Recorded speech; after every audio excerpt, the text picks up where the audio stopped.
Learn English through Stories B30 PDF. Adapted and modified by Kulwant Singh Sandhu. Contents 1. Goodbye Mr. Hollywood. Chapters 1 and 2. 2. Conjunctions 3 Picture Dictionary. Chapter 1. Mystery Girl. It all began on a beautiful spring morning in a village called Whistler, in Canada, a pretty little village in the mountains of British Columbia. There was a cafe in the village with tables outside, and at one of these tables sat a young man.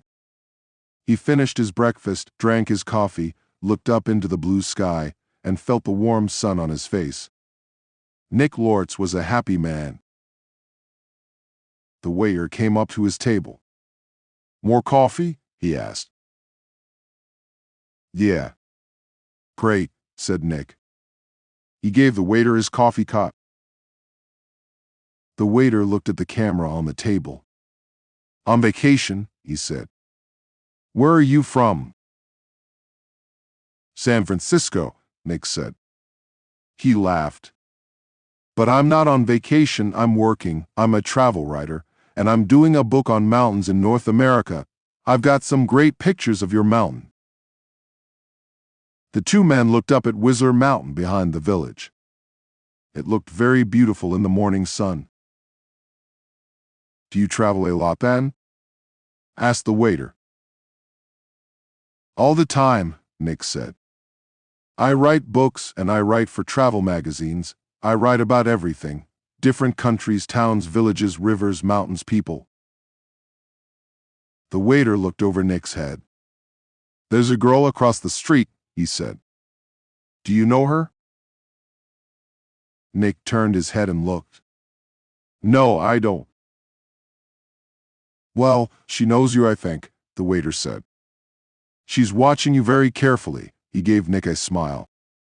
"Have a nice day." He went away, back into the cafe. Nick looked at the girl across the street. She was about 25, and she was very pretty. "She is watching me," Nick thought. Then the girl turned and looked in one of the shop windows. After a second or two, she looked back at Nick again. Nick watched her. "She looks worried," he thought.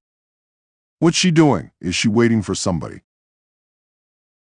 Suddenly, the girl smiled. Then she walked across the street, came up to Nick's table, and sat down. She put her bag down on the table. The bag was half open. "Hi. I'm Jan," she said. "Do you remember me? We met at a party in Toronto." "Hi, Jan," said Nick. He smiled. "I'm Nick, but we didn't meet at a party in Toronto. I don't go to parties very often, and never in Toronto." "Oh," the girl said. But she didn't get up or move away. "Have some coffee," said Nick. The story about the party in Toronto wasn't true, but it was a beautiful morning, and she was a pretty girl. Maybe it was a party in Montreal or New York. The girl laughed. "Okay, maybe it was, and yes, I'd love some coffee." The girl came up to Nick's table. When she had her coffee, Nick asked, "What are you doing in Whistler, or do you live here?" "Oh no," she said.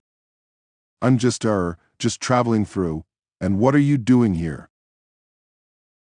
"I'm a travel writer," Nick said, "and I'm writing a book about famous mountains." "That's interesting," she said. But her face was worried, not interested, and she looked across the road again. A man with very short, white hair walked across the road. He was about 60 years old, and he was tall and thin. The girl watched him. "Are you waiting for someone?" asked Nick. "No," she said quickly. Then she asked, "Where are you going next, Nick?" "To Vancouver for 3 or 4 days," he said.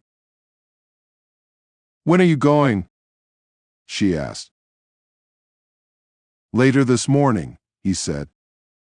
There was a letter in the top of the girl's half-open bag.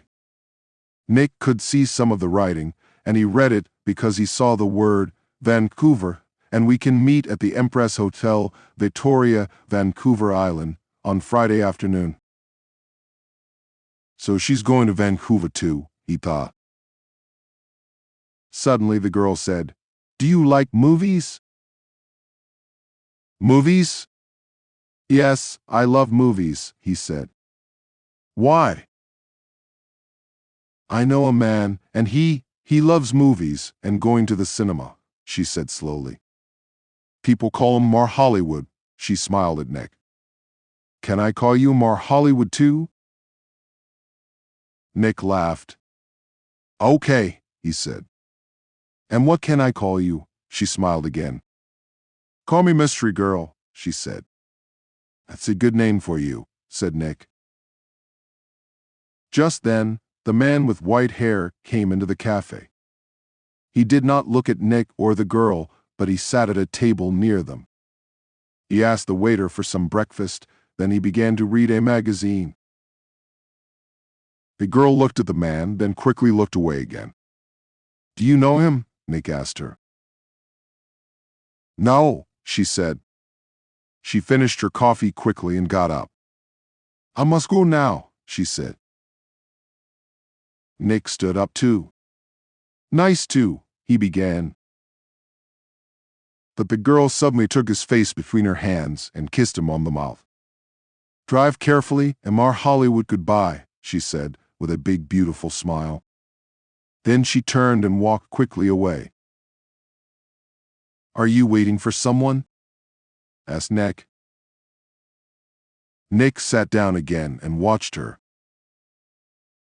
She walked down the road and into a big hotel. Now what, thought Nick, was that all about? The man with white hair watched Nick and waited. After 4 or 5 minutes, Nick finished his coffee, took his books and his camera, and left the cafe. His car was just outside the girl's hotel, and he walked slowly along the street to it. The man with white hair waited a second, then quickly followed Nick. From a window high up in the hotel, the girl looked down into the road. She saw Nick and the man with white hair about 50 yards behind him. Nick got into his car, and the man with white hair walked quickly to a red car across the street. 5 seconds later, Nick drove away in his blue car, and the red car began to follow him. Drive carefully, Mr. Hollywood. When the girl saw this, she smiled, then went to put some things in her travel bag. The man with white hair walked quickly to a red car across the street. Chapter 2. A Hand in the Back. That evening, in his hotel room in Vancouver, Nick could not stop thinking about the girl in the Whistler Cafe. Why did she come and sit with him? She didn't know him, and that story about a party in Toronto wasn't true. And she was worried about something. But what? And that kiss? It was nice, of course, but why did she do it? Maybe she liked my face, Nick thought. Or my brown eyes, but I'm not going to see her again, so it doesn't matter, forget it. He put some money in his pocket and went downstairs to the hotel restaurant. But there were no free tables, so he walked down to Gastown and found a restaurant there.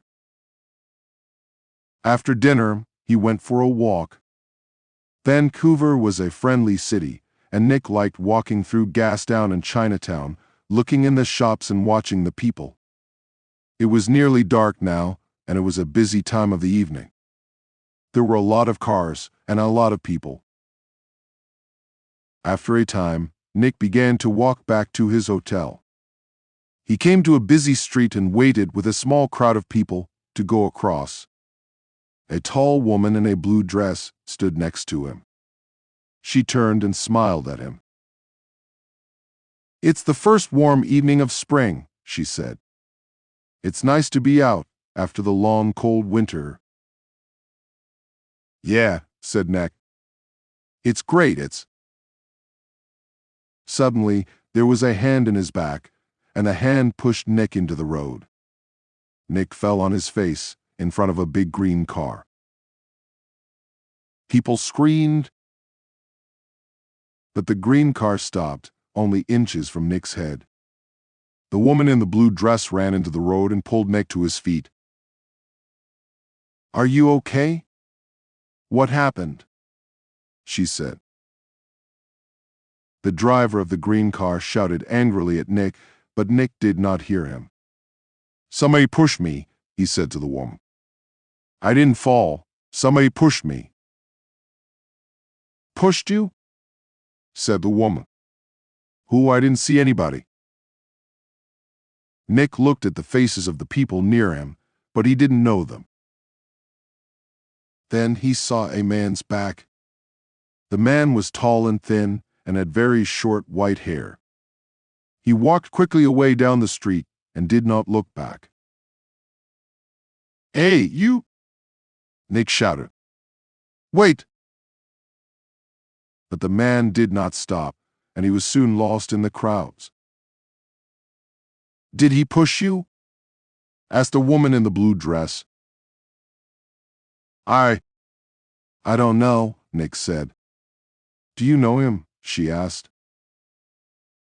I don't know his name, Nick said. But I know that short white hair. Now where did I see it before? The woman began to move away. I must get home, she said. Are you okay now? Yeah, I'm okay, Nick said. And thanks for your help. That's okay. The woman smiled. Be careful now. Back in his hotel, Nick sat on his bed and thought. It was an accident. Nobody pushed me. It was an accident. Nobody wants to kill me. And there are hundreds of men in Vancouver with white hair. Nick fell on his face in front of a big green car. It was 1 o'clock in the morning, but Nick couldn't sleep. He listened to the cars on the road, and he looked at the night sky through his hotel room window. Then he sat at the table and tried to write some more of his book about mountains, but he couldn't think about his work. He got back into bed.